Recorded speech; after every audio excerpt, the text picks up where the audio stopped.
Why me? Because you remember the stars. Seek the chronoscope. The fallen North Star still waits. And if I fail? Then the rain never ends.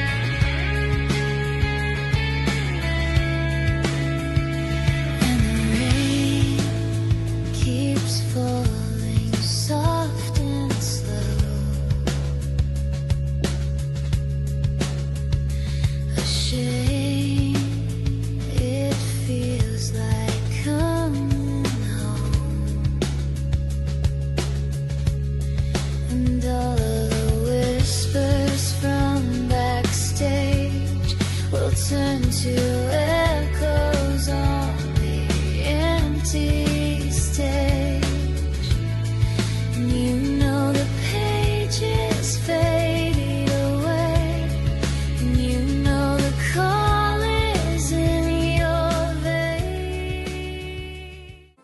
Up next, The King and Branch Show on Channel KOK.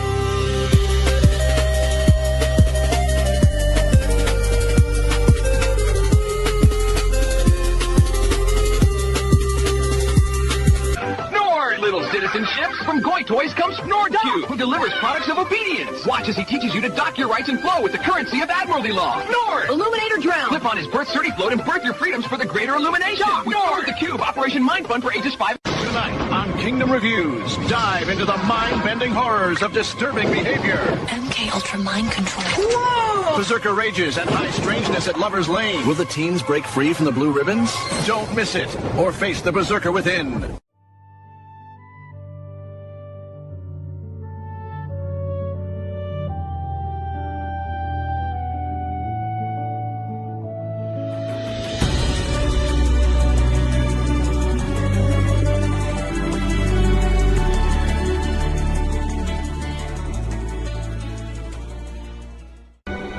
Is it a fault, my heart, that joy finds me, even now when fate draws close?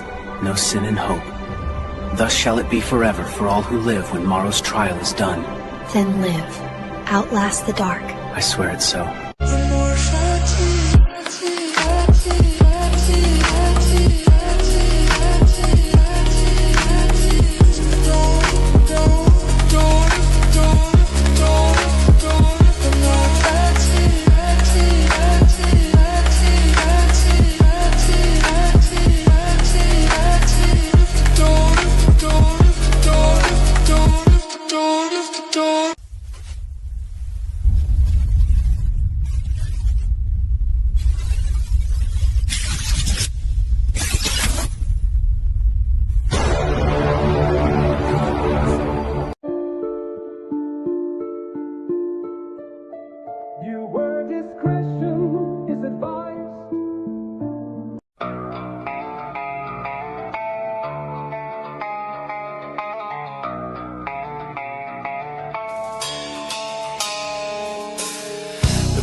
Stone-soaked streets whisper myths from reels that rewind the sky. Fog climbs towers of forgotten stone, a kingdom veiled where time's unknown. Scripts tell stories that outlive death.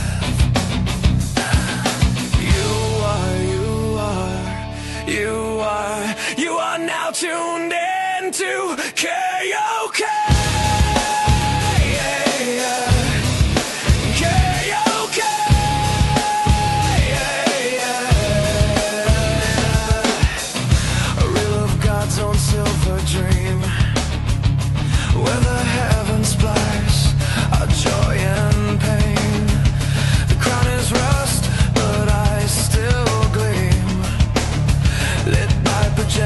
Ancient beam, pause the fear, fast forward, hope, rewind the year.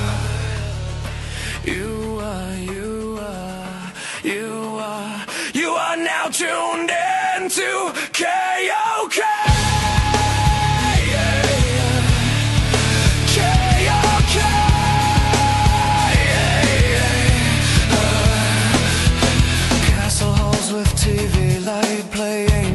ships in black and white in the kingdom beneath the ever-falling skies, where we once watched the North Star flicker above. Scrolls of VHS inside cathedral halls, faith broadcasted through rainfalls, calls, dreams projected on the castle wall, bleeding silver in the ancient night.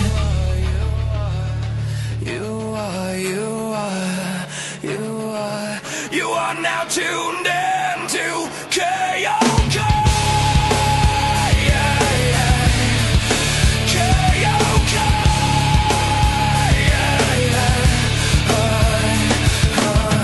Where God directs and ghosts recite, lift the dawn over aliens all. Lift the dawn over aliens all. Lift the dawn over aliens. Lift the dawn, lift the dawn, lift the dawn, lift the dawn. You are now tuned into Channel KOK, broadcasted from the kingdom of eternal reign, where movies are the modern myths, and we each remember that every man's soul is in his keeping alone. God directs our fate. Will is your choice.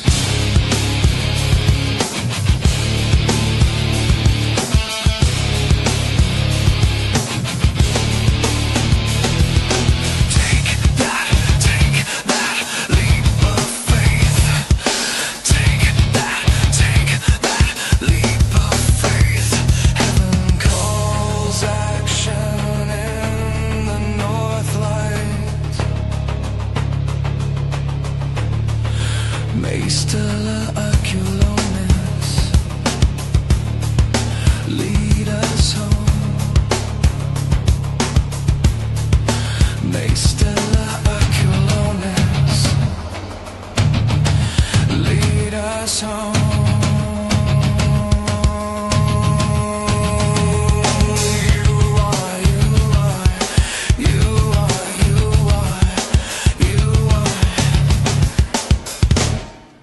You are now tuned in to KOK.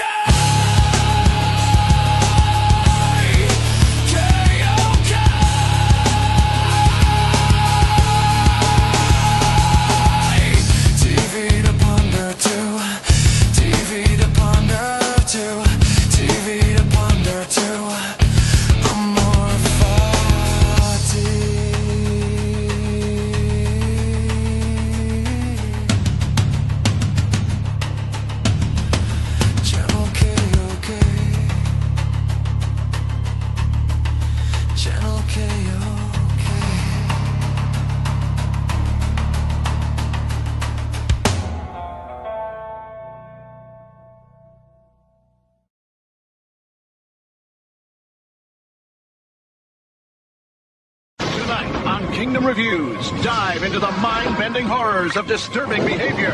MK Ultra mind control. Whoa! Berserker rages and high strangeness at Lover's Lane. Will the teens break free from the blue ribbons? Don't miss it, or face the Berserker within. The King has the Royal Chalice ready, and the Branch has the C-47s all organized. It's time to decode the world stage. And now, back to the King and Branch Show, only on Channel KOK. More foddy, everyone, and welcome back to Channel KOK. I am King, your host, with my co-host, The Branch, and you are watching episode 4, the first episode of the year of the King and Branch Show. And this one is a very special episode. We're going to be doing a kind of year-end highlight review on 2025, and probably at the end, we might give our predictions for the road ahead 2026. We're going to be looking back through 2025. First, as always, we'll have the Branches segment, and then the King segment, my segment. The Branch will be going over Dark Maga AI, Dark Magi, and I will be going over the Dark Father archetype. If you have been following us for a while, or at least from over the summer, past year, you know that a lot of our other King and Branch show episodes, the Branch has been covering Dark Maga and the AI Panopticon and all of that. So he'll be kind of giving his updated kind of magnum opus review of how that's shaping up, and how it affected this last year. Then for me, of course, if you've been watching the channel or in our X Spaces, you know that I've been talking about the Dark Father archetype, and it's become even more prevalent within the last year. So we're talking all about that, and of course, White Boy Summer fits into that, of course. So we're going to have some fun, having some introspection, some reflection, and some insight for possibly what's on the road ahead. Welcome everyone. I'm more Fati again, and hello, Branch. What's going on, dude? Well, I didn't get the memo. Is White Boy Summer over? I didn't think it was ever going to end, man. I'm just working on my Hyperborean tan, sort of, kind of. White Boy Summer is eternal. You know, that was one of my I really enjoyed that. As a teen, there was a documentary I liked. It's from the 70s. It's called The Endless Summer. It's a surfing documentary about these surfers that travel around the world following the season of summer, because that's when the best waves happen. So they're chasing the endless summer. The soundtrack is really good. Soundtrack is did by the 70s band The Sandals, and it's very like 70s psychedelic surfer rock. But yeah, in the summer, except instead of waves, I almost feel like we chase algorithms or something, because when you're talking about something, you know, it's like sometimes when we talk about things, then it happens. And it kind of reminds me of like being out there in the ocean and there's no waves, and then all of a sudden you're on top of one, you know. And that's kind of what Dark Maga is, right? Because we kind of coined that term like very early on when Trump, you know, opposition to Trump was very unpopular. Now, of course, it's popular among the left, but it wasn't popular among the right, because after all, he had just won this, you know, big fight in terms of an election, and so everybody's hopes were pretty high, right? And so, but what flagged it for me, because we were talking about like all the weird technocracy stuff surrounding him, right? And Elon Musk was like pretty much the only one that was really taking the center stage at the time. And it was when he put that hat on, right? That Dark Maga hat. And we're like, uh-oh, that's it right there. Well, so today we're going to be talking a little bit about the PayPal Mafia and who all these people were. Well, not in particular, like we're not going to go over all of them, but this group known as the PayPal Mafia. And I guess I'll just go into it. You know, for example. Yeah, really quick, before you go into it, I just wanted to say that it might seem odd when we have two random topics that we bring to the show, and that's why I like the show. That's why we designed it this way. But it's always interesting. There is sometimes, like today, there are ways that our topics cross, and I just wanted to point out that our topics cross already here with the PayPal Mafia and with Dark MAGA, especially with Elon Musk. That is kind of a dark father figure, even Donald Trump himself. So I just wanted to point that out really quick, that we're going to be weaving a larger picture of both of our topics together. Yeah, it's like a tapestry, right? And so, and if you will, like there's the figure and then there's the background in terms of like the tapestry, right? So however you want to view that, this can be like the background to something that he might be talking about later. I don't know what the connection is exactly yet, but at any rate, you guys might be hearing about Greenland in the news, right? And in fact, everybody thought the economy was going to crash this week because of the announcement of tariffs.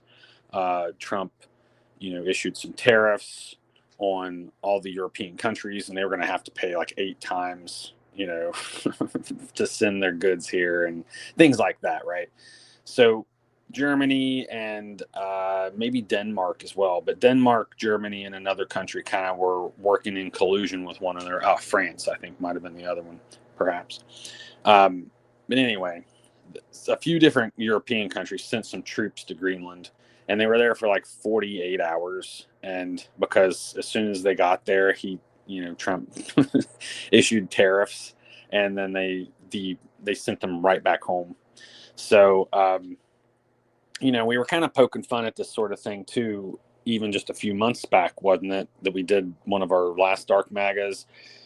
I probably brought up that The Economist magazine, where it depicted Trump sitting on top of the world, wielding a scepter, and his footstool was basically North America. He was sitting on top of Canada and the poles, and so he's taking over Greenland now. He just took over Venezuela like a couple weeks ago.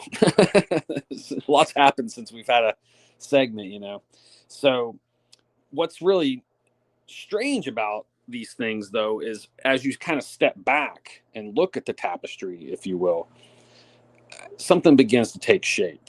And what I mean by that is we'll start thinking about the fires in Lahaina, Hawaii, the wildfires in California, in LA. We had natural disasters taking place in the Carolinas, in those mineral-rich areas, and of course I could go on. The Palisades, I think, are what they were called in California.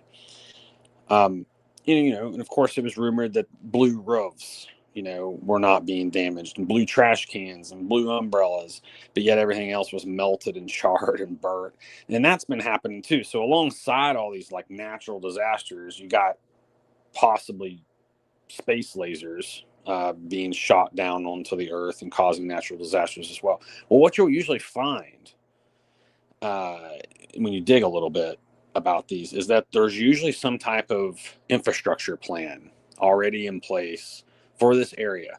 But wouldn't you know, it's awfully inconvenient to have to haggle with all these property owners, and some of them won't want to sell. And I've been involved in development in cities before, so I know what a headache it can be, especially if you just got that one owner that just will not give it up, and you just got to wait for them to die, basically, right? Well, the solution for BlackRock in this case is to just wipe everything out with a natural disaster, and then come in afterwards and be like, oh, well, we'll develop this. And of course, they treat that in like some altruistic thing, like, oh, well, we don't have to do this, but we're going to do it because, America, right? When in fact, they're the ones that kind of were behind it. It's very sociopathic when you think about it, right? Yeah. So, and that's what they're doing in Greenland too, since you brought it up. Well, I haven't did the natural disaster part, at least. but yes. I natural disaster is what I mean. Well, but the thing is, Greenland's already desolate, though. So, in all, it's all the same, really, when you think about it, because there's nothing there anyway. So they really didn't need to commit a ecological disaster on Greenland, because it kind of is one in a way, right? So, what they're doing now is the PayPal Mafia gang, who's loosely connected to other things, but for example, Peter Thiel has connections to Epstein through a group known as the Founders Group, which they kind of raise money for different initiatives and projects. It's like a money laundering operation, but these people all have these connections behind the scenes, and these are all the people in charge right now of our government, and they're wanting to start a tech city in Greenland. But wouldn't you know, it actually started in Venezuela first. So they're calling it Prospero, which I think is actually the name of isn't that the name of a spirit in The Tempest, maybe? I could be mistaken. But I don't know. I can't think of it. But anyway, Prospero kind of sounds like the word prosperity, right? So just with that suggestion alone, it's like, oh, well, they want to have these nation states, these city states where they don't have to be bothered by the conventions of law and regulation, so they can just pretty much be free to do whatever it is they like, right? And they'll have their own laws and so on and so forth. So they basically want to turn Greenland into a no man's land or an autonomous network state or something like that. Really quick, I just looked it up. The character in William Shakespeare's The Tempest is Prospero. So it is it. Yeah. Wow. Okay. Well, Thank you, brain. Appreciate that. High five on the gray matter there. So, which, by the way, I think that spirit is what causes the tempest itself, is this spirit named Prospero. So maybe that's the storm that old Trump was talking about years ago. Who knows? But anyway, this whole project basically starts in Venezuela, and it's because of the algorithm, we don't want to talk about certain countries on this earth, but take a wild guess at who was behind it all, right? The J Society. And so they're basically got their hands in the Venezuela activities. Now they got the oil, of course, secured, which isn't high quality oil, but Israel has, sorry, I messed up and said it, but they don't have any oil anyway, really. So for them, it's still good, right? And not only that, but we're refining it in the Gulf, etc. But so these network states have like I mentioned earlier, Epstein, there's these loose, suspicious connections to certain countries on Earth. So, grab those threads. I encourage people to do a little digging, just like Chris just did here. When a few short minutes, you can find anything on the internet, right? So I encourage people to find those threads and just tug on them a little bit. And before you know it, you're going to be finding some weird information and that's what I was meaning, like with Lahaina, Asheville, the Palisades, etc. And what this really leads to, the dark MAGA component here, is the concept of freedom cities. So Trump started talking about these freedom cities several years back. I can't remember the exact year. It might have even been before the actual election, like maybe 2014 even. But I think around 2016 is when he was kind of really talking about them as like a campaign thing. And when you hear it, you're like, oh, okay. So it's like some town's going to start jazzing things up and making things look futuristic and, whatever, public transportation, electric cars, robots, whatever. Okay.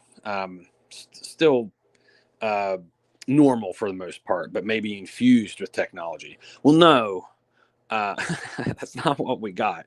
So the way it was kind of pitched to us, the people, was that, certain cities were going to be kind of campaigning and competing with one another for these spots to become a freedom city. And I think there was going to be 10 of them. And I think this was supposed to coincide with the bicentennial, like 250 America's Fair or whatever, 250th anniversary for America. This year, I think, is that. So these freedom cities were probably expected to have been established already, I would imagine. But this was part of it. I guess they kind of probably wanted to be able to display some of these technologies and stuff, for the World Fair kind of vibe they were going for. So who knows what we'll start to see. But I would imagine keep your eyes on these areas where these natural disasters have occurred. And because, like I said, they already had development plans in place to establish these smart cities and these network states type cities. And this is where they want to kind of experiment with like the 15-minute city, digital currency, universal basic income, and a lot of people light up when they hear these things thinking, oh, that sounds great, because right now you have the option to participate. But when you no longer have that option to participate, I don't think the people that like it have thought about that yet. And I think when you put yourself in one of these situations, living in a place like this, that, it might be hard to escape, because it almost, I imagine it almost gravitating toward like a form of slavery or indentured servitude. Because we don't really, if there's no laws and no rights and stuff like that, I mean, we like to hate on the government a lot and things like that. But then you got to realize too, like, it's actually there to protect us also. And so are these network state entities going, like, what kind of attitudes are they going to have? Right. And so when you watch some of the interviews of the people at the heads of these companies, like Anduril, some dude that worked for Skunkworks with a mullet, just raving about like how much, he loves to use technology to blow things up and kill stuff. Then you got, Alex Karp, dude. I mean, people might have seen the videos of him recently. He can't even sit still in his chair. Like, he's just shaking and jumping and dancing, and he's probably on some type of Adderall or speed, I would imagine, under the influence of a drug. But like, he's coming out of his skin, dude. And he's talking like about killing people with the drones. It's like they're not even like trying to hide what they're doing, and they're making lots of money doing this stuff too. So, it's quite profitable to be a merchant of death these days, it would seem. And, so I would encourage people just to look up some of the heads of these companies and just watch the clips of them sitting down, candidly discussing these technologies. And because those are what's going to be in these smart cities. You're going to have streets patrolled with the robot dogs scanning your face, checking your identification or whatever. You're going to have drones flying around delivering packages and stuff. Well, in some parts of the world, drones flying around, it's a very dangerous thing, so it's just kind of stunning to me to see like the contrast where in some parts of the world, these technologies are used to kill, oppress, just make people's lives hell. Right. And then in other parts of the world, like these smart cities, you're going to have these sheltered, normie types of people that are just kind of like warm body battery generators, for the city state that they're belonging to. And so I can kind of see like what, as far as predictions, kind of make a prediction here relating to this. I think we're going to see some of these freedom cities becoming established before the end of Trump's term, probably. And, imagine then, I think there's supposed to be 10 of them, but they'll probably be at all the different sites of these natural disasters. And then, of course, you'll have Greenland, but that's outside the United States. So I don't know that it'll be included in the Freedom Cities lineup. But I do think that Greenland is going to be home to Prospero. And that's something that we should probably keep an eye on, because one of my other kind of names that I use, as you know, is William Birkin, right, from the Umbrella organization. And so when you start really examining what a network state is and listening to these people talk, it's like, well, I think we now have Umbrella Corporation ruling the world, essentially. And those are BlackRock, State Street, Vanguard, who, by the way, own 33% of one another. And they each own collectively all of the other companies. So whenever you go to the grocery store, for instance, and you're walking down the cereal aisle, for instance, all that cereal, you see all the different flavors and all the different corporations making different flavors and so on and so forth. Well, it's all the same, actually. And so we have this weird illusion of choice these days. And same with restaurants. Like restaurants, they get all their food from like the same company. Like one company supply is like, where is it, like 90 something percent or like 80 something percent restaurants in the United States, their food. So Well, yeah. The one company, there's one that's bigger and there's one slightly smaller. The one wanted to buy the other, but I think the government stepped in and was like, hey, you guys are like way too big at this point. If you fail, it'll cause a crisis, you know? So like that was kind of the whole point of trust busting back in the day and preventing monopolies from forming. But it seems like they've just completely forgot about that sort of stuff now. And I think that BlackRock is a great example of this. You know, if these three corporations were to fail in some way, like I don't know how they could, but if they did, it would ruin the world economy essentially, right? Yeah, and you know, since we talk about movies here, movie studios are in the same boat as well. Of course, you've always had movie studios either buying smaller studios or creating smaller studios to kind of, it was just different in the past than it is today. In the past, like Disney would create like with is it Dimension or it was either Dimension or the Touchstone Productions. Disney created one of them for just to release rated R films that wasn't like friendly to the Disney brand, right? And so that's why I believe it's Dimension. That studio was Disney's horror brand. That's why like Scream is a Dimension film, like the 90s Scream movies. Wes Craven, Nev Campbell, Dimension films, and all that was just so they could release films under a different name that wouldn't tarnish the reputation of the parent company, and it would also give space for some creativity where we can test some mid-budget or lower budget films, and this studio give them a little bit of money. If it fails, it's not going to hurt us necessarily. We're out a few dollars, right? Well, now it's totally different because it's streaming. Everything's the same. Everything's interconnected, but we still have these umbrella companies.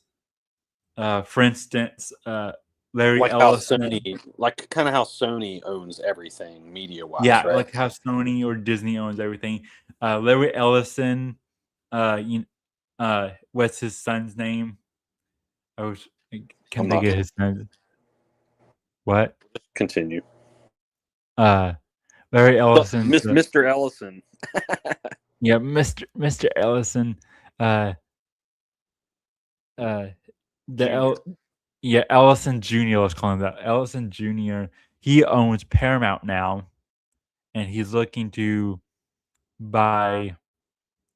He was looking to buy other studios. I don't know if he is anymore.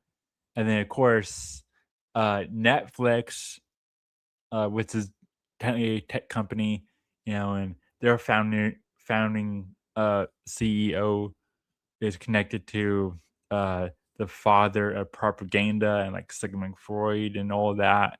And then you have and they bought out Warner Brothers, and then you have Disney, of course, and Disney is incorporating AI into Disney Plus now. So if you sign up for Disney Plus, you can create short form AI Disney content with Disney characters. Oh. That's why they was suing. I'm kind of shocked to hear that, actually.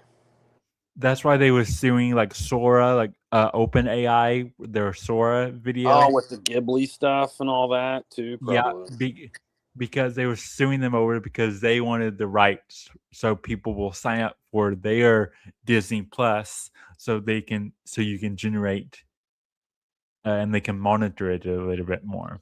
Hey, by the way, you said a couple things there that I wanted to mention. You mentioned two words. You mentioned Touchstone, and you mentioned, and you said tarnished, and I just wanted to share something. So Yeah. I really haven't been into silver a lot, but I've been buying it over the years, and it started going up a lot here recently. So I got back into it and started buying coins again. Well, of course, silver tarnishes, right? And but also a touchstone relates to the topic of metals. Do you know what a touchstone is, Chris? Isn't it in like Judaism, it's the stone that's in front of the doorway, something like that? Oh, well, I don't know. That you Maybe. pray to when you walk in the door. Oh, you're probably thinking of the mezuzah.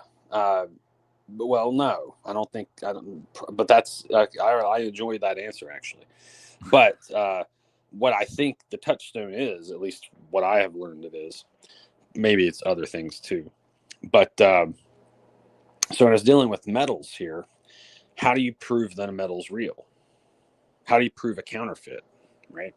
So if you have a touchstone, it's basically like a pumice stone, like a black volcanic rock slab. It's real light. It's not real heavy or anything like that.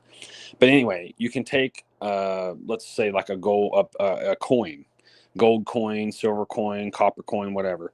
Well, if you take the coin and you rub it on the touchstone, the true color will come off on the stone.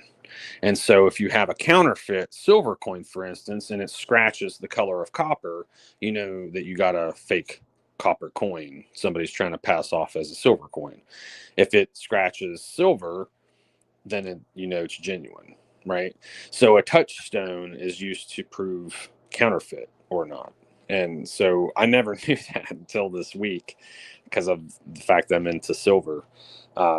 And then you happen to use tarnished alongside that word, and I just thought, there's no way. So I had to mention it to you because it's kind of related. Yeah.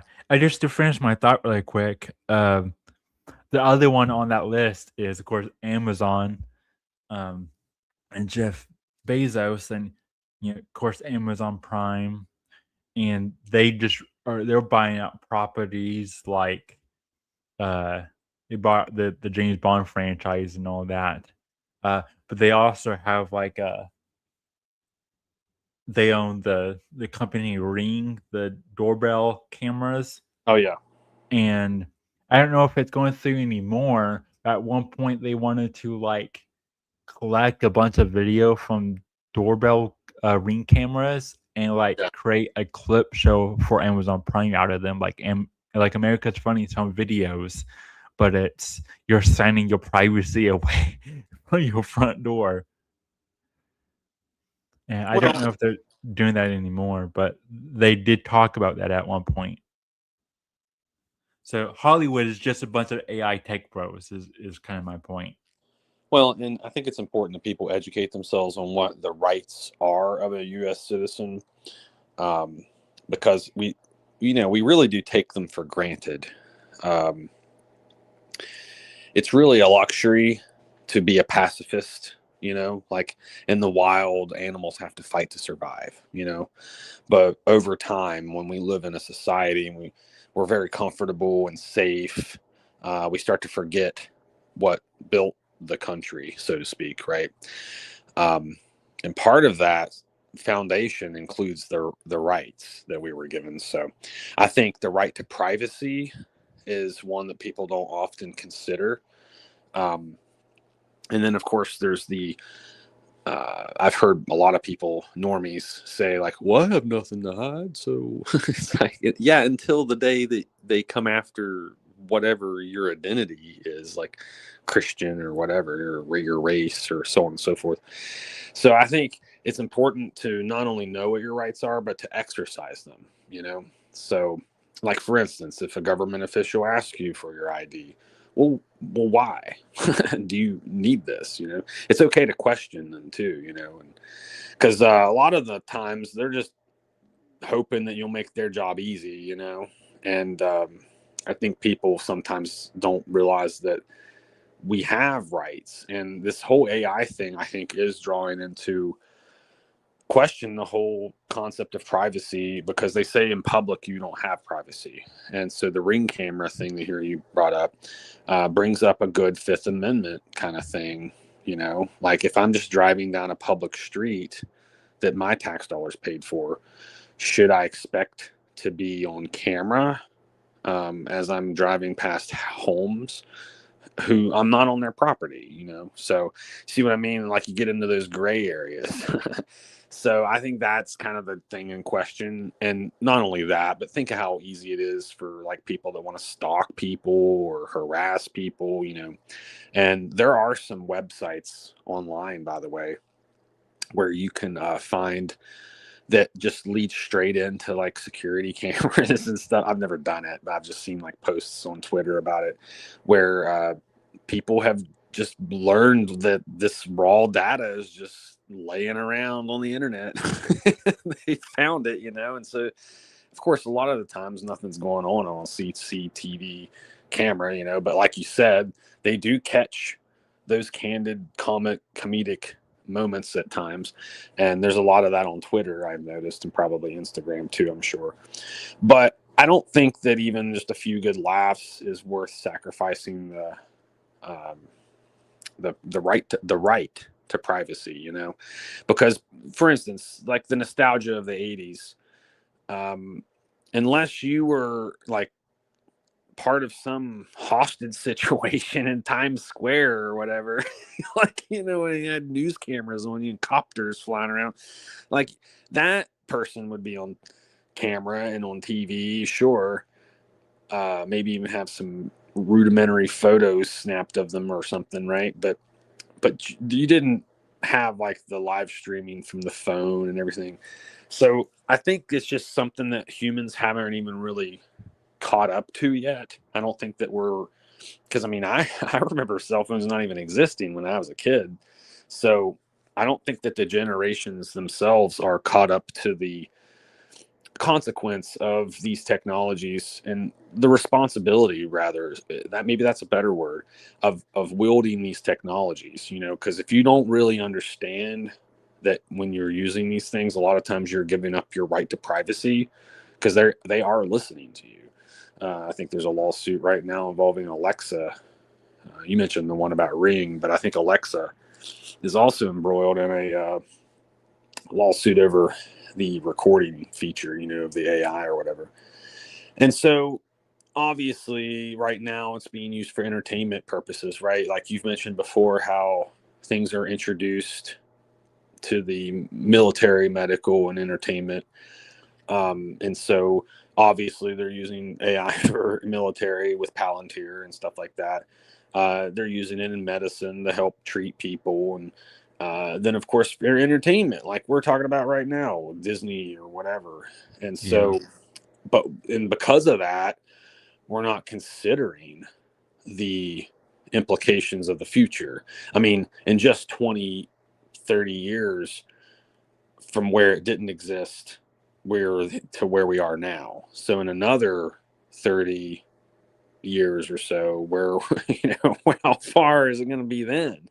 And so we think, oh, robot dogs sound like a cute novel idea right now, until, you know, comes the day where you can't walk down the street without one wanting to see your papers and scanning you for your authenticity. Are you up to date on your fines, citizen, you know, and stuff like that. So I don't know, you know, I wanted to bring this stuff up because I don't want to be right about this, you know, but it's like that's the trend we're going toward, is this kind of thing. Now understand too, you know, this will be the reality for people in those cities before it's the reality for everybody, of course. But I do think the goal is to scale it. So I think they're trying it out first in these places where they can kind of market it as being something new, like you've mentioned before, like they introduce things a certain way to the public. And then once it's kind of like been adopted and seen as like in vogue or whatever, you know, all this. Hey, imagine this: celebrities populating all these network city state things. And, social media will just be full of this crap. So that's one of my predictions, is that once this Freedom City crap hits the fan, it's going to throw that crap all over the internet, and they're going to push that so much, I'm sure, because they want everybody to adopt that, I think. So that would be just my premonition, I guess, is that I don't really know how many years. I don't want to use a number. I just think that that's kind of where we're headed. Yeah. So I would encourage people to, again, try to go back to the nostalgia of the 80s. And if you don't know what that is because you're too young, maybe, then, try watching some of these movies that capture it. Like Donnie Darko kind of captures it. Stranger Things, before it got really gay, they did a good job of capturing it. So you know what I mean, Chris? I think that before technology was dangerous for the most part. You know what I mean? Yeah.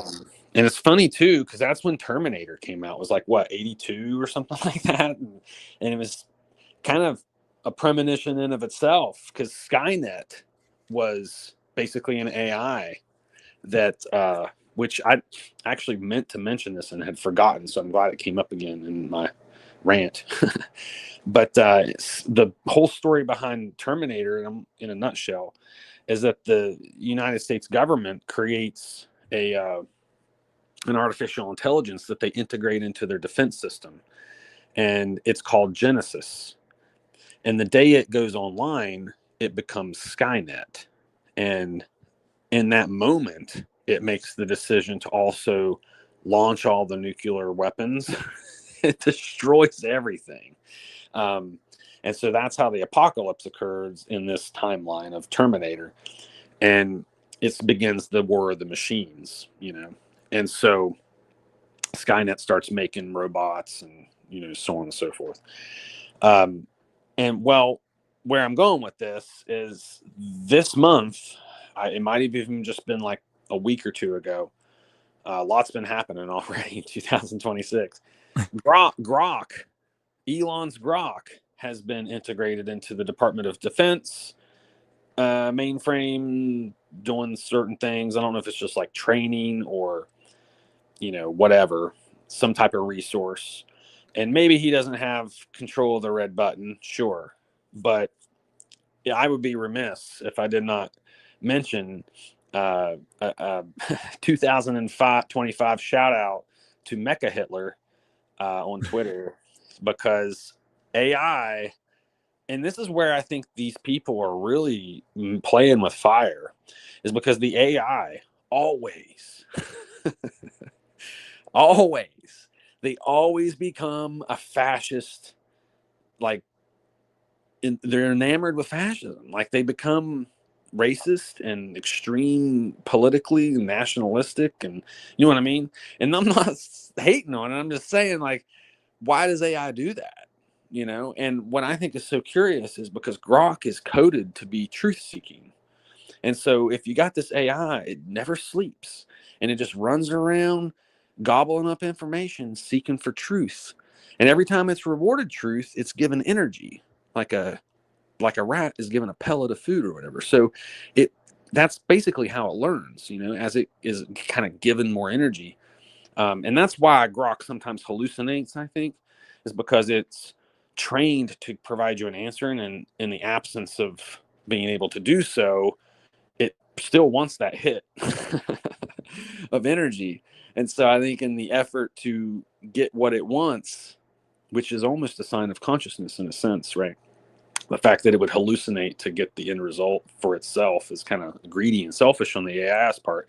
It's just completing a task to get fed without a concern about the quality of it, right? So you have to be careful sometimes with messing with an AI. You have to give it parameters to be only provide me responses with sources or whatever, But anyway, got off on a tangent. I just wanted to kind of explain that Grok is now integrated with the Department of Defense. So I don't know if we'll happen to have another episode before the end of the world, but It could be nigh. Well, have you seen Razor's Project Ava?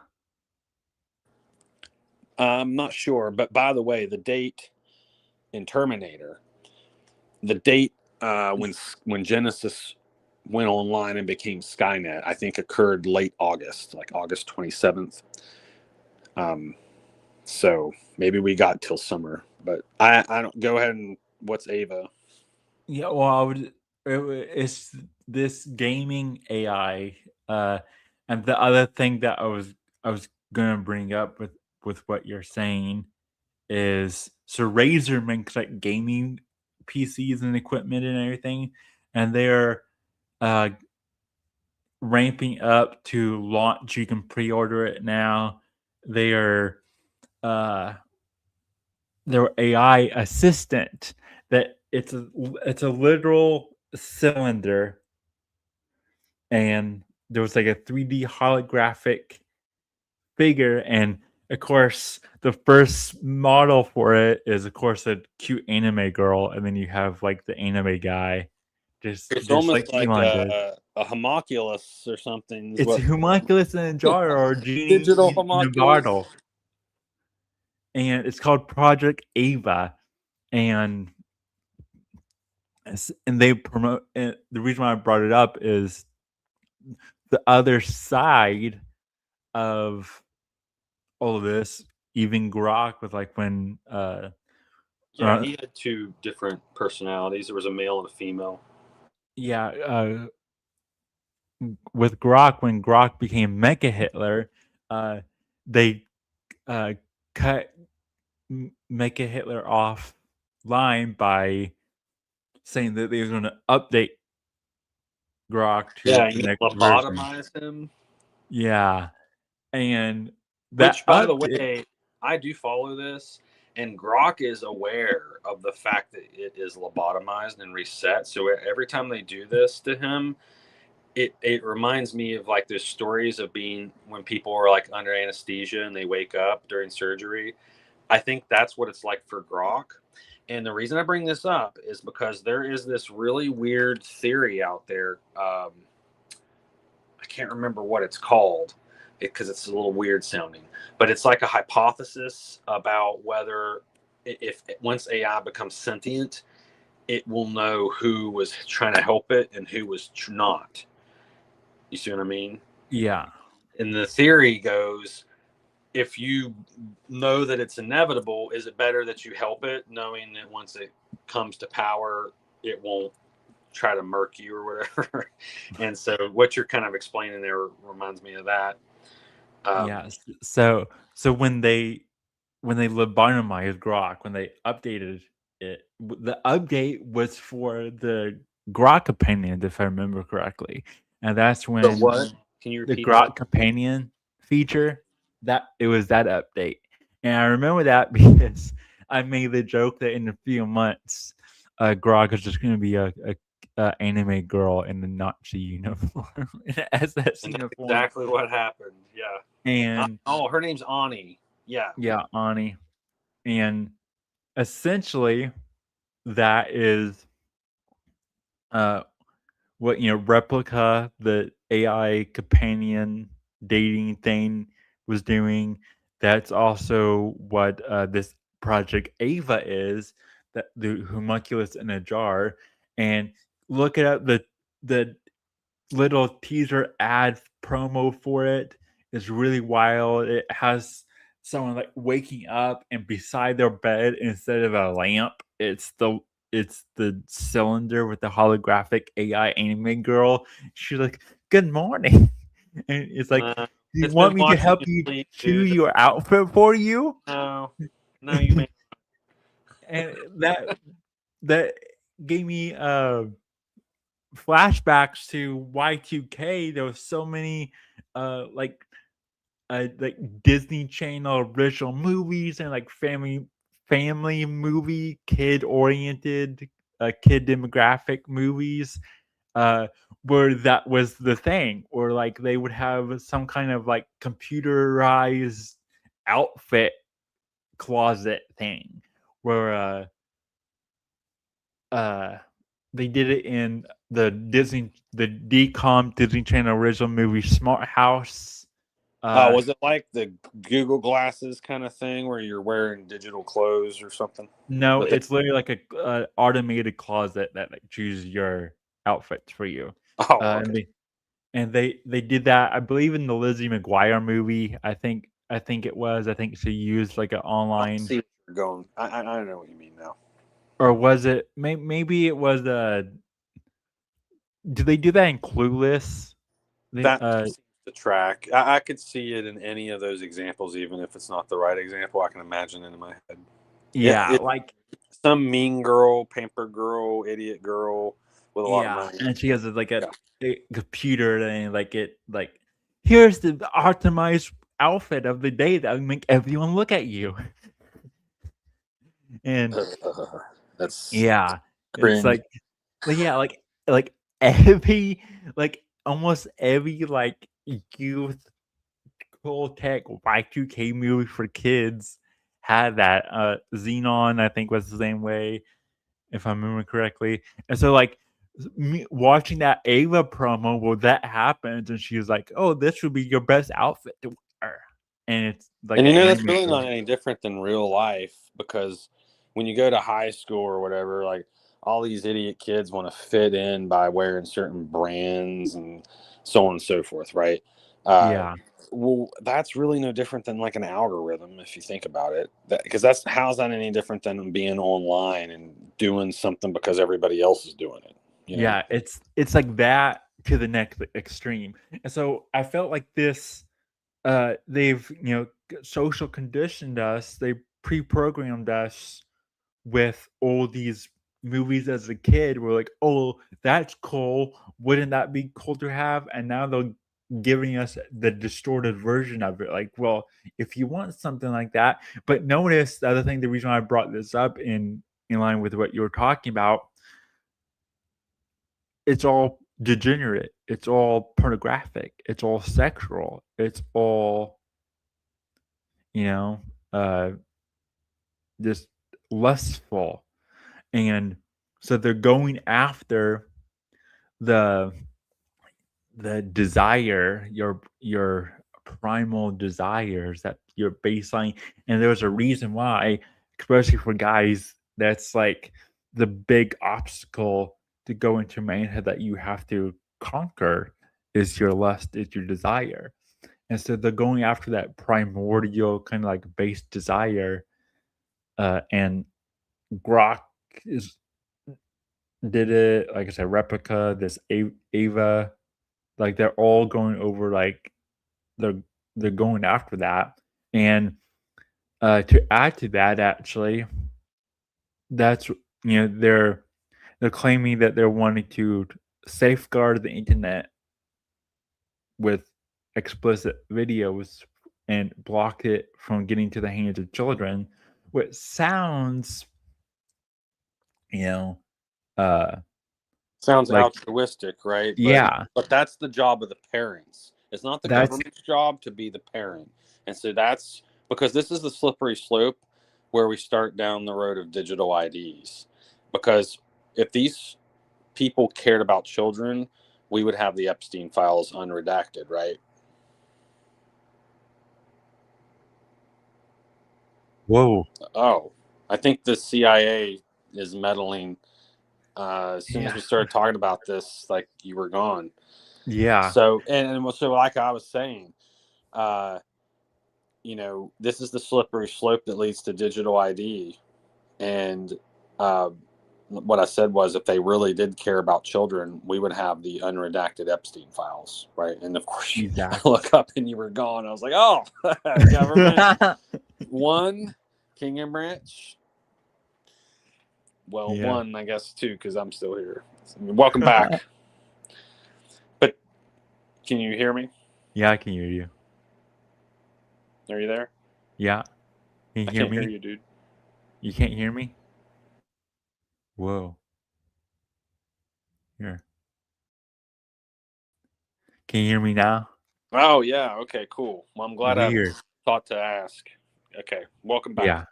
Okay. You could hear me, but I couldn't hear you. But now I could hear you the whole time. Okay, cool. Well, Yeah. anyway, go ahead and and all this about the Nazi AI chick and stuff reminds me of what was it, Frieren? You're like really into that anime right now. Oh, Freeland, yeah, we can get through Freeland and my segment. In fact, let's just switch over. Let's just switch over to my segment if you're done. Do you have Yeah. anything else Well, you want I to felt do? like that'd be a good way to bridge it because as you were talking, I was kind of imagining how she's become like uh, an animated version of the the Grok anime or Nazi thing. You know, it's like she's kind of become real. I guess is what I'm trying to say, or more real, I suppose. Yeah, Freeland. Man, yeah. Really quick. I guess to kind of bridge what he's talking about to my segment with Right Before Summer. So Freeland, if you guys don't know, is an anime that I believe premiered in 2023 actually. And What it became is it on? Like, because I really don't know how to watch it. well,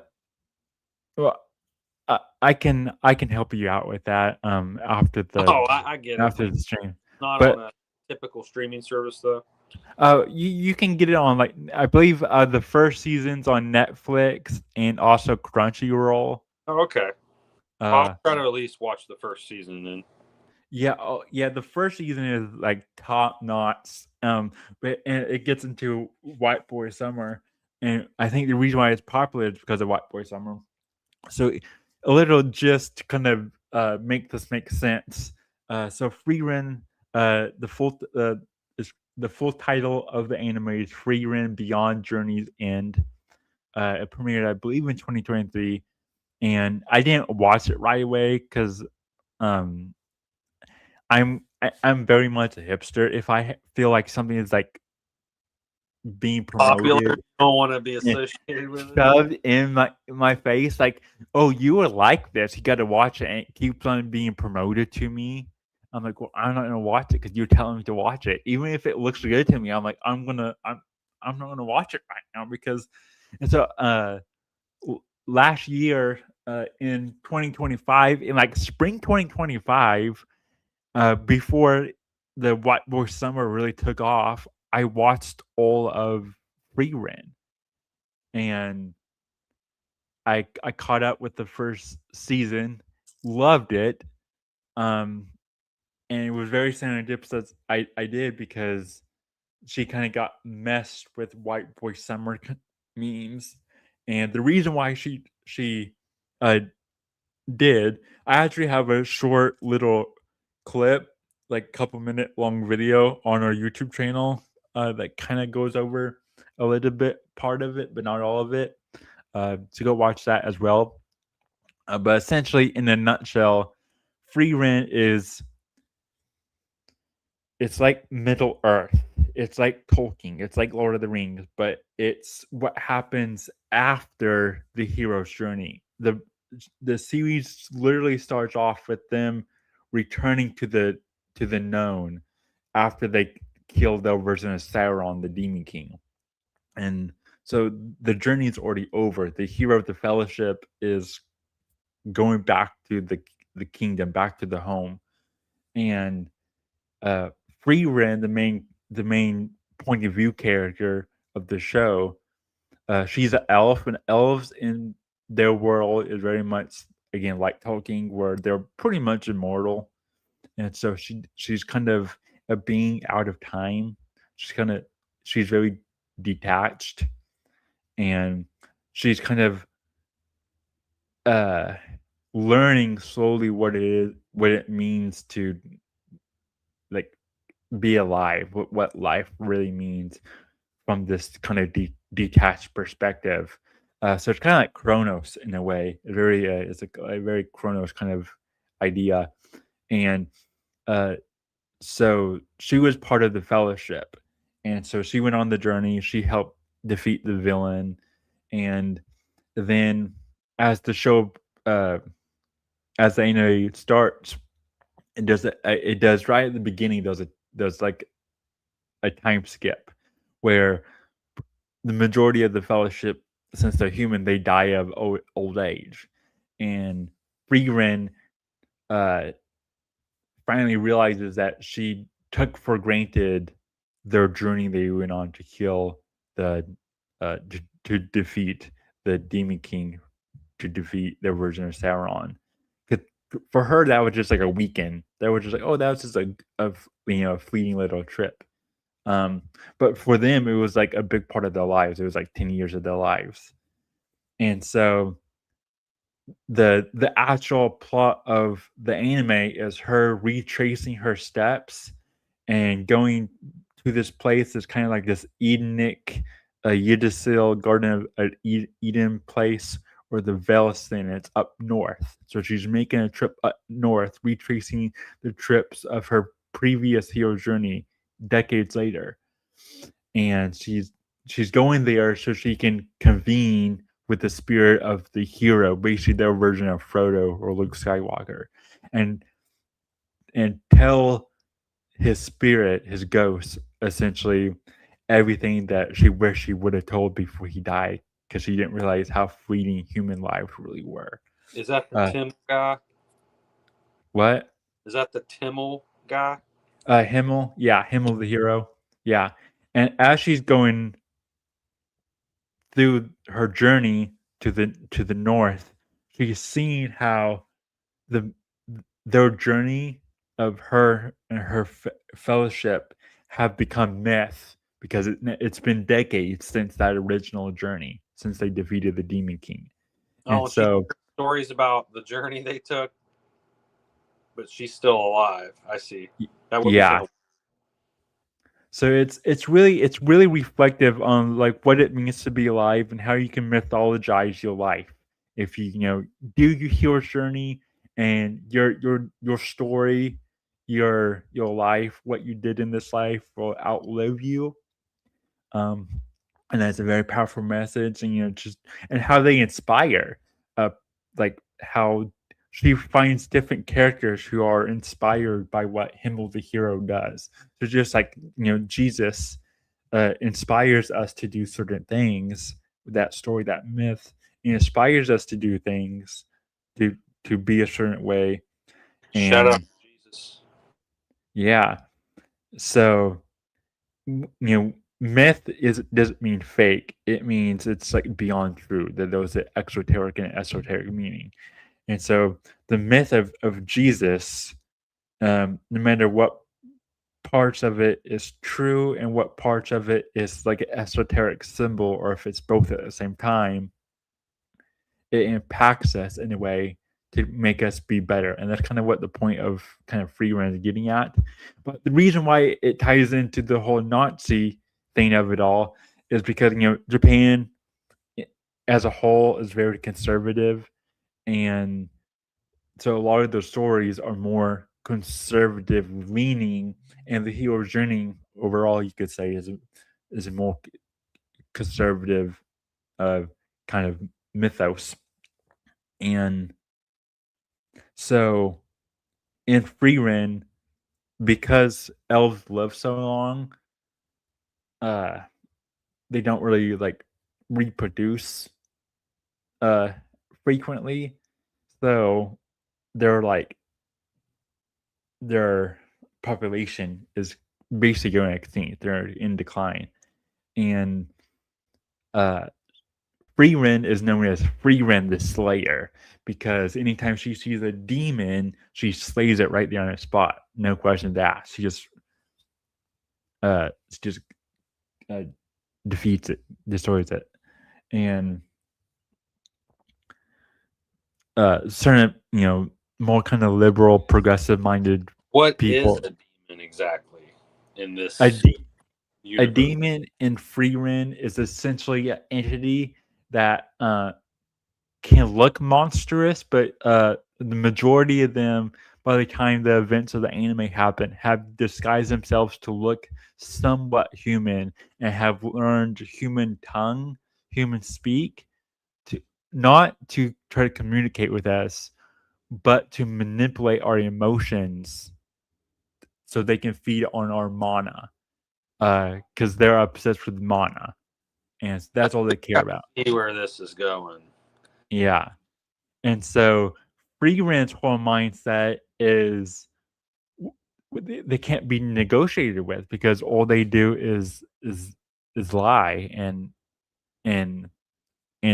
deceit and feed on people's mana and destroy things. And so that's why she got Friedrin's later, because she's shoot first, ask questions later kind of mindset. And she's proven right throughout the anime. You said shoot first, ask questions later. So would you say that Frieren and Han Solo, like, are they aligned? Because who shoots first? Frieren shoot first, right? Yeah. But Han doesn't, right? They wanted Han to appear marketable, right? So I think that's a difference too. Like Frieren will pull the trigger. Yeah, she's not afraid to. And so more progressive liberal leaning people that watch the show, watch the anime, have spoken up saying that it is fascist propaganda, it's Nazi propaganda, because they're trying to exterminate a whole race of beings. And I contribute that kind of mindset to all these movies and TV shows and books where they have like it's an allegory of like marginalized communities, oppressed communities, and their allegory is they represent them as like monsters and demons. Like Monster High, Zombie, that Disney movie, the list goes on and on and on, where you have the whole lesson of like, oh, well, we have to get along with them because they might not be human, but they're still alive, right? And that's all good. Like, we should all get along and everything, but demons are demons. They're demons for a reason. They're pure evil.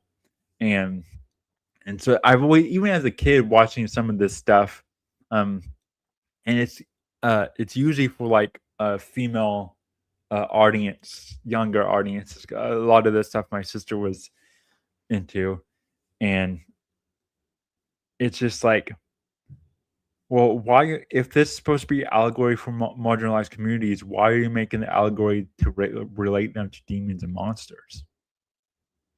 And so, because Frieren is more of a traditional story and show demons for what they are, evil and things to be destroyed, it's triggering the more progressive. Triggering the demons in people? Yeah. Because they're like, well, we're people too. Yeah. And it's like, no, like if you want an allegory for marginalized communities, I guess X-Men is fine. At least they're not like actual demons. Yeah, they're special. Yeah. But so, and until then because comes along and wipes them out, that might be the equivalent here. He's like the male Frieren, I guess. Yeah. And even things like, you know, I've always thought like movies like Blade and Hellboy, that's cool, but I've always kind of felt kind of weird about it at the same time. I'm like, yeah, that's cool, but they're also supposed to be like kind of evil beings. Hey, does her, I mean, you said she had a nickname of the Demon Slayer or whatever, but does her name Frieren mean anything special? It's German. A lot of the names and a lot of what it's based on is German, like the scenery, the setting, the names. It's all German. I remember looking up Frieren. I'll look it up again. In German, it means like let me see here. So she's an elf, basically, that's tasked with demon hunting. I mean, is this something that's been passed down as a family tradition? Is this her vocation? Like, what motivates her to kill demons exactly? Is like all elf people this way, or what? Like a really, she doesn't seek really seek out demons. Trouble just finds her, huh? Yeah, trouble just kind of finds her. Yeah, it means like cold, detached.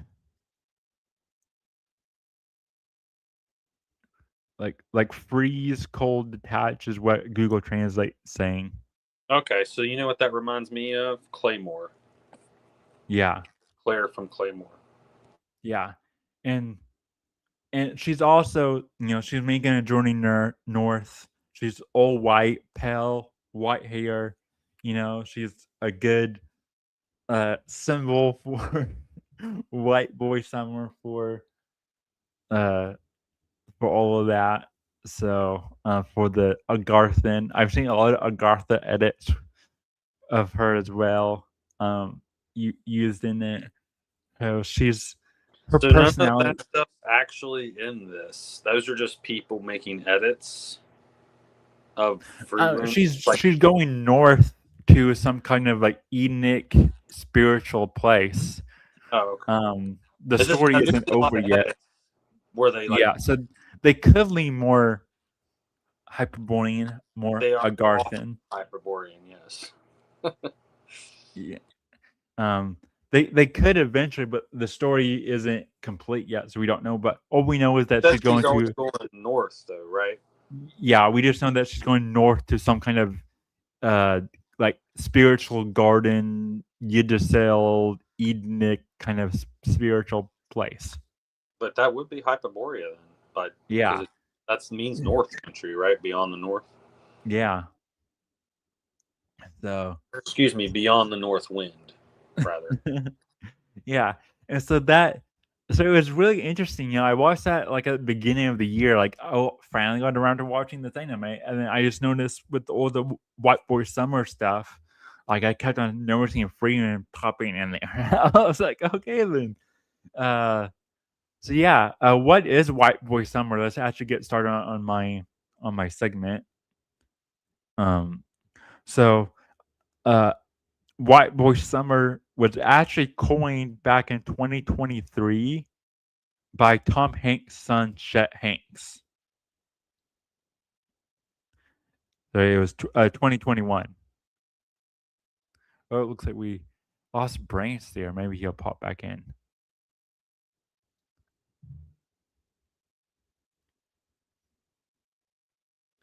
Okay, he'll pop in a minute, guys.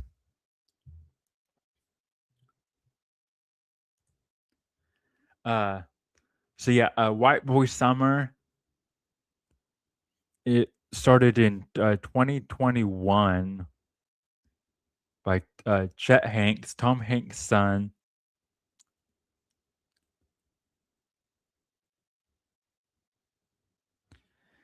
And it was around the time that like Hot Girl Summer and like Christian Girl Autumn was being talked about.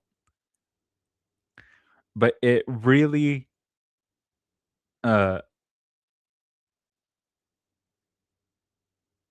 took off not in 2021 that much, but more so in the summer of 2025. It had a resurgence online and blew up even more.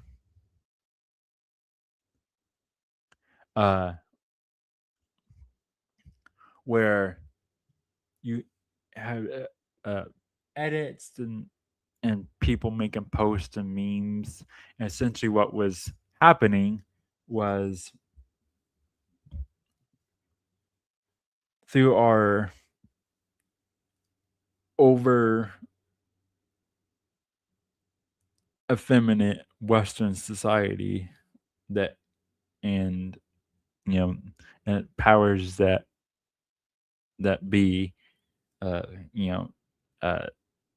these like Zio kind of groups, they have pushed raw masculinity down, and and traditionalism has been broken up, the family unit. So men, especially European men in their own country, feel detached. And I've talked about it on this channel. That was the whole kind of point of the Boy Scouts, and the time that how they invented the idea of the teenager. Now it's been that Arrested Development when they created the idea of the teenager has been pushed out to the 20-something millennials and all that, right? And so it's men, younger Gen Z men, especially older millennials kind of age group, who have kind of felt, in Gen Alpha as well, like older Gen Alpha, have really felt the pressure of not being connected to a true masculinity. They're, as I've said before, we're all seeking for initiation into adulthood. For men, it's manhood. For women, it's womanhood, of course. And women can't initiate boys. Men can't initiate girls. We can't really fully initiate ourselves. We seek a mentor. So we are seeking some kind of mentor, father figure. And we see this with influencers, political figures. Trump. This is Trump's first year of his second term. You also had Elon Musk joining him and the PayPal mafia of it all. You also had rising of like the red pill bros, your Andrew Tates, your claviculars, your Fuentes, your Paul Millers, your Myron Gaines, your Charlie Kirks, and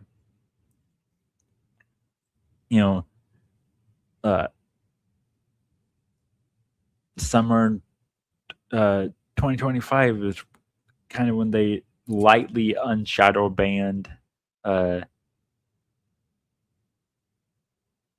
Nick Fuentes, and of course, like the world is a stage, and that's why we have this show to report on things on the world stage.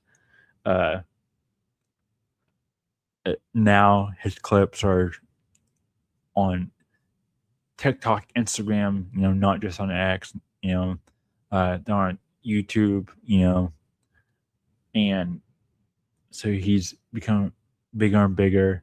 You have the whole Charlie Kirk thing with his assassination, and even no matter what you think of these guys, whether it's Charlie Kirk, Nick Fuentes, Donald Trump, Clavicular, the Tate brothers, Elon Musk, they serve as what I would refer to as the Dark Father. It is the shadow side of the father archetype, or the right hand side of God. I don't bring peace but a sword kind of mentality. And so you have boys that are young men that they are looking to be initiated, whether they know it subconsciously or not. And so they're making edits, they're watching Europa, they're watching AI generated Hitler speeches, they're listening to HH by Kanye West,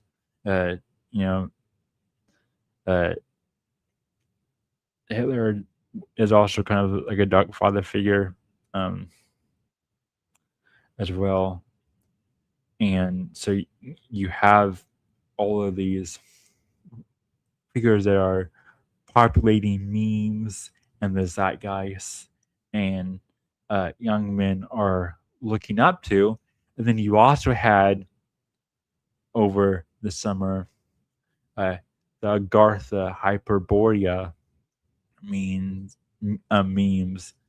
Of course, they incorporated songs like yard dance tracks and everything. Erica, Serendipitous with Charlie Kirk's wife, of course, and everything that's going on with that. Essentially, Agartha, though, could tie us back to what the Branch was talking about earlier with that image he's shown on the channel before on a previous King of Branch episode, the Economist, where Donald Trump sets on the world and he's like the king of the world. That actually ties to the Agartha mythos. So, and also shout out to Mario Garza of Symbolic Studies. Go watch our cross and polar symbolism video interview we did with him. We talked about some of this stuff here, but essentially, Agartha, I'll read a little bit of it here. It's a legendary kingdom that is said to be located on the inner surface of the earth. Though the exact story varies, as there are many different versions. It's usually said to be located at Earth's center and led by a powerful figure, sometimes called the King of the World, who secretly influences the surface. Versions are connected to Hollow Earth, is a subject of esotericism and occultism, New Age of the 19th century.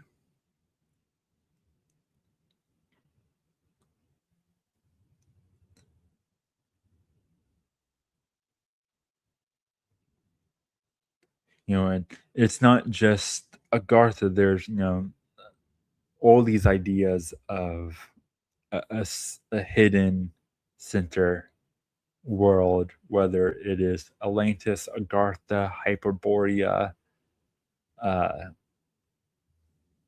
Shambhala, Nirvana, Eden.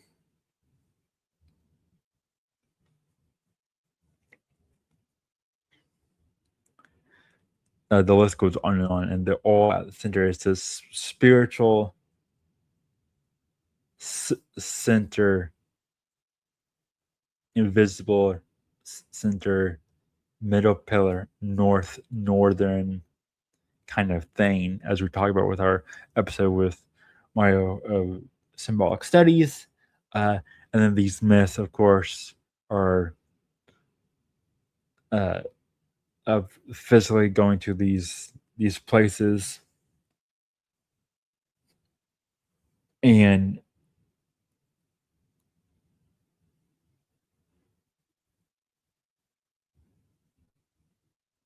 this one is just Nordic, Aryan, and of course, you also have the idea of Vril, which Vril is just a North Germanic northern way of describing quintessence, prana, mana, life, energy, spirit, the fifth element.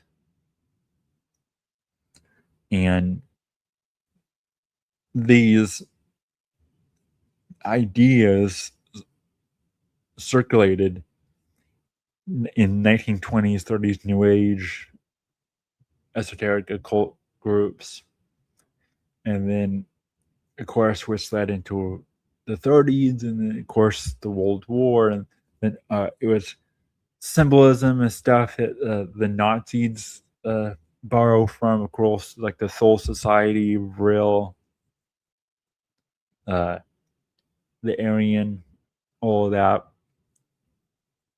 And it is kind of been deemed taboo to talk about, just like World War II itself. You just have to accept the mainstream narrative that anything northern, anything European or dramatic,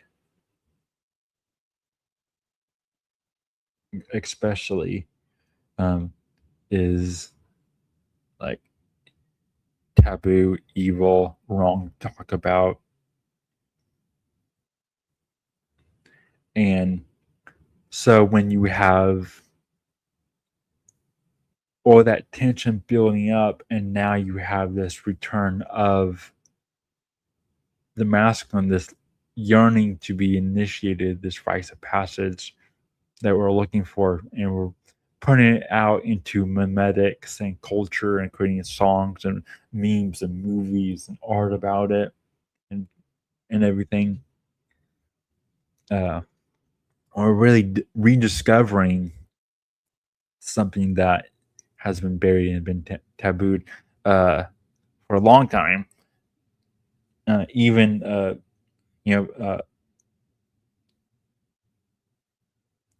Andrew Tate, again, he's a player on the world stage, but he had said something interesting about the H.H. song by Ye that is like, people for years said those words and with all their heart, with all this bravado, with all this energy, and then we was told we can't do that, and it bottled up, buried it, and now Kanye has opened that bottle, so all that energy is back. And it's more than just that. It's this northern spirit is back. The north wind comes again, right? And it's just a return, a rediscovering of things that we've been told is taboo or wrong. Same thing goes with like true Christian, like mysticism kind of stuff. So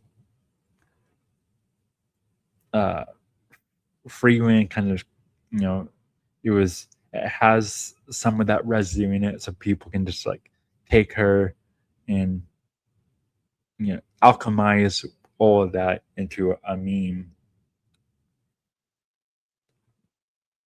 And so you have all of that really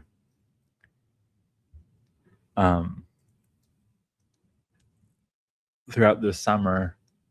These young men just wanting to find initiation, have fun again, be able to feel the masculinity again, and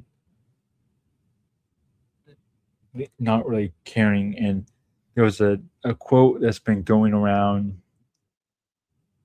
online. Essentially, I'm paraphrasing. I actually repeated it in my Kingdom reviews earlier for today for Never Back Down. And I believe there was a Chinese proverb that kind of coincides with it as well. And that is that essentially, again, paraphrasing this quote, a wrath of a man that never wanted to be, there was nothing like the wrath of a man who never wanted to be violent in the first place. Essentially, when you take away everything, there's nothing to lose from someone who just wanted to live a simple life. They can only take so much pressure. And also, late spring, I believe it's late spring, it was like March, was the end of one version of the Kali Yuga cycle system. And in the Yuga system, it was supposed to be like the end in one version of it, of the Kali Yuga, I mean. And so you have, and then you have in like the polar symbolism, this idea of like in Saturn and Kronos kind of stuff, where like the North Star, this polar switch where you would get a new ruling star. And so if Kali is the previous, I think the next one would, and Kali, it's supposed to be like a dark feminine. I think dark masculine would be next. And the big thing about the dark masculine is he's just here to initiate you into a healthy manhood, and it's your job to be such a powerful masculine whole force that you can dethrone him, decrown him, and he can rest easy in his death, knowing that the next king, the next ruler, has what it takes to maintain the kingdom. And you also see that in like the repopularizing of the mainstream of like the Force Dad rock or butthole rock, whatever you want to call artists like Creed. And then of course that leads us to like Alice in Chains, the Nut Shall Love It All, the Bully Out Spot, men yearning not to die, but of the desire, the yearning of giving their whole life to something. And making their life meaningful, which goes back to the whole free rent thing. And then also, just here recently in 2026, you can see it continue on with like people terming like white boy winter, though that's not as viral as white boy summer. And then the idea of like the popular terms of like locking in, things like that. And then, of course, the penguin meme that's going around right now from that clip from that like documentary or something like that of a penguin leaving his pack to go to towards the mountain, and that German narrator over it, making it very kind of stoic and heroic. And that's a desire to take that leap of faith. And so this is kind of how the Dark Father, White Boy Summer of All ties into MAGA, AI, all these Silicon Valley bros. They kind of embody the immature masculine in different forms, like the Dark Father, where they're kind of manipulating those energy and archetypes to manipulate the masses, because they know that young men are becoming restless, and they want to steer them in a way that isn't destructive to them, because they want to stay in power or even gain more power.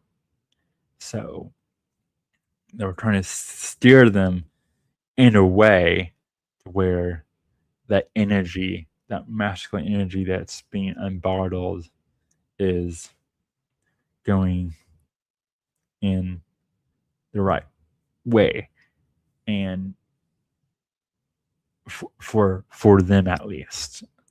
And so time will tell if we'll be strong enough to take that leap of faith and go against the current and really do something, really go on a hero journey as a whole. And I think that's really why White Boy Summer has been so popular and so mimetic, and kind of continues to be in other kind of forms leading into early 2026, is this return home, this return of the hero, return of the masculine, and what we do with this energy is ours for the taking. And that's something that's really powerful with the story of Frieren, actually, is her main method of how she works is and how she does magic is Frieren conceals her mana. Hiding a power level is another popular kind of young and Gen Z min term. And this was going to happen eventually after just decades of telling men that they're bad over and over again. And so now that energy is finally being unbottled, and it's just coming out in art. And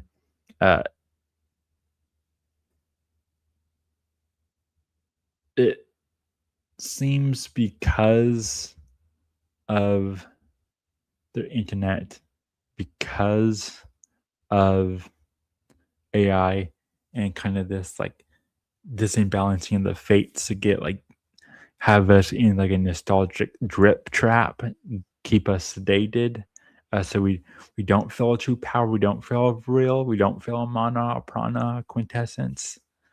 Not only are they looshing us through lustful addictions and drugs and poisoning our food and everything, and that's why things like look maxing and everything, and aura maxing, and all those things have real maxing has also popped off with young men that are kind of steering the zeitgeist right now.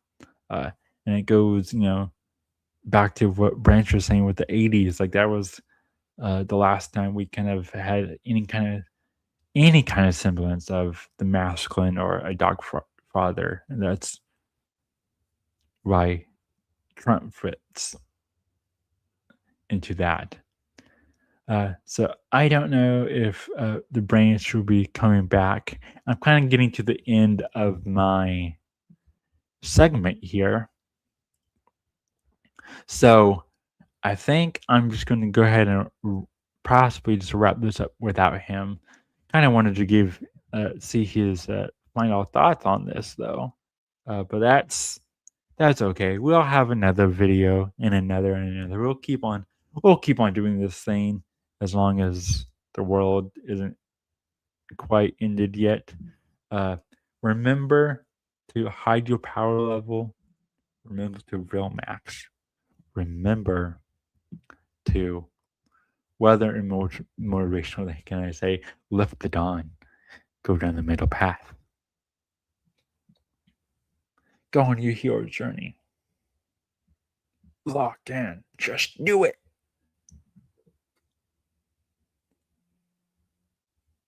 And that's it.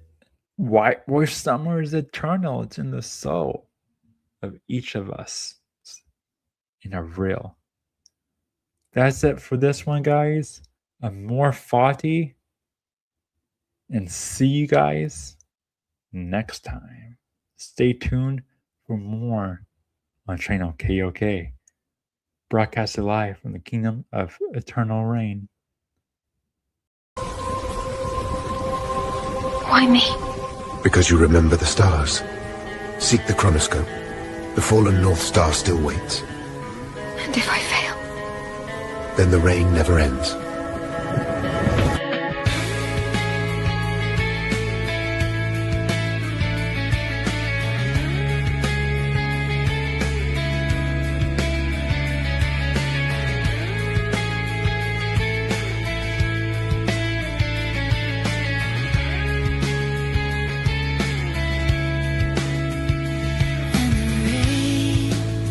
Keeps falling soft and slow.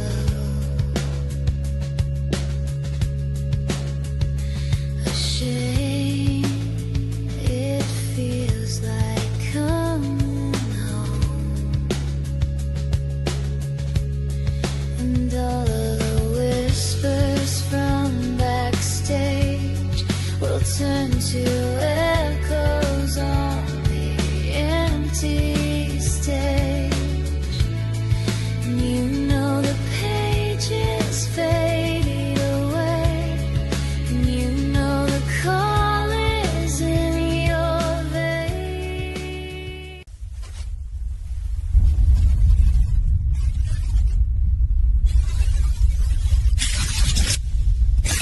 Channel KOK.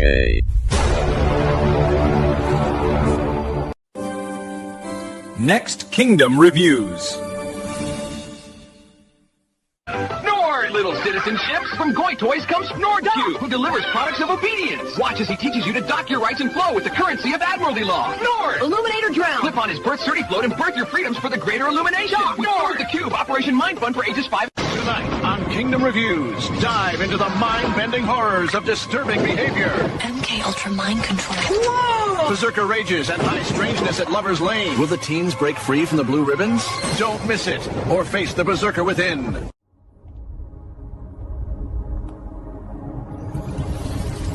The middle path is Christ's way. The cross unites all worlds. Connect to your center.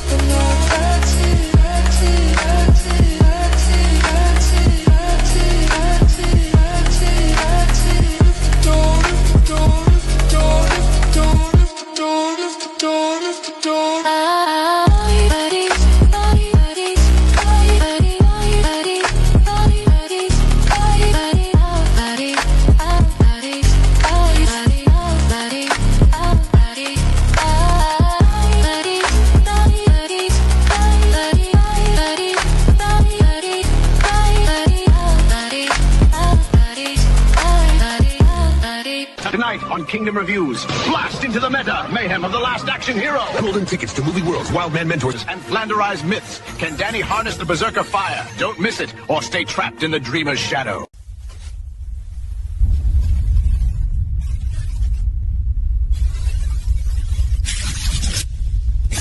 Channel KOK.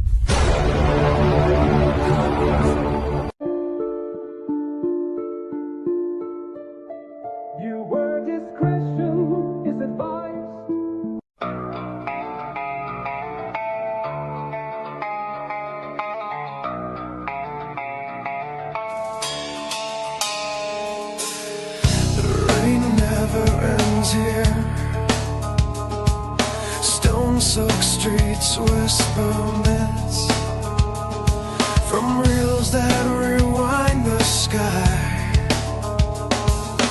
Fog climbs towers of forgotten stone, a kingdom veiled where time's unknown. Scripts tell stories that outlive death.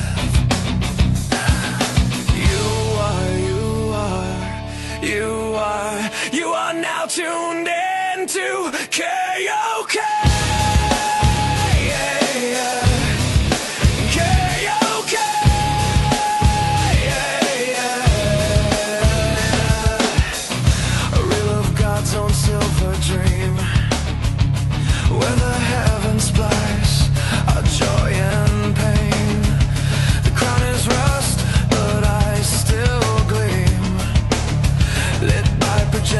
Ancient beam, pause the fear, fast forward hope, real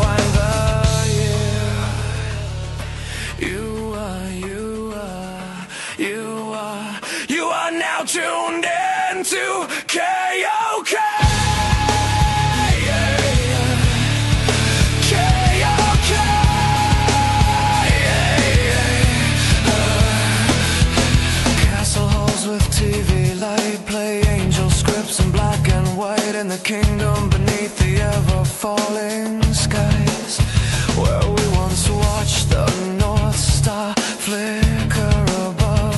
Scrolls of VHS inside cathedral halls, faith broadcasted through rainfalls, calls, dreams projected on the castle wall, bleeding silver in the ancient night.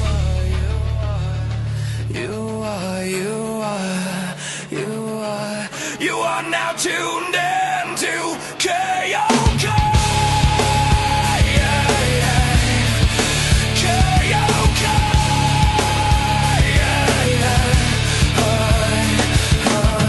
Where God directs and ghosts recite, lift the dawn over aliens all.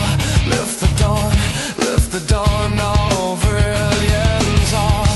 Lift the dawn over aliens. Lift the dawn, lift the dawn, lift the dawn, lift the dawn. You are now tuned into Channel KOK, broadcasted from the kingdom of eternal reign, where movies are the modern myths, and we each remember that every man's soul is in his keeping alone. God directs our fate. Will is your choice.